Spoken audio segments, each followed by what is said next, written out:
আসসালামু আলাইকুম এভরিওয়ান। মাশাআল্লাহ আমার গাছে মোটামুটি অনেকগুলো টমেটো পাকছে। এই তো লাল হয়ে টকটকে হয়ে পাকছে। এই তো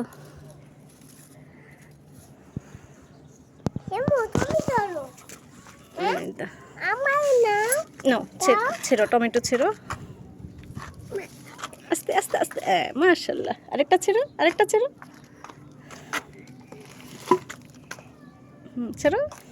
মাশাআল্লাহ মাশাআল্লাহ আমার ছাদ বাগানের ফুলকপি আর হচ্ছে এই তো শালগম। মাশাআল্লাহ শালগমগুলো বড় হয়েছে। এই তো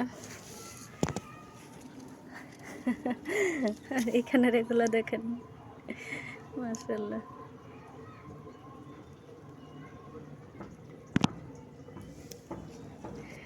তো এই গোলাপ ফুলটা আমার অনেক দিন হয়েছে ফুটছে। এই তো আমার সবেদাগুলো পেকে একদম নরম হয়ে রয়েছে, একদম নরম হয়ে গেছে, চাপ দিলে ফেটে যাবে। তো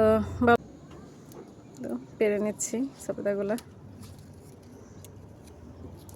একদম পেকে নরম হয়ে গেছে একেবারে। এই তো ভালো থাকবেন। আসসালামু আলাইকুম।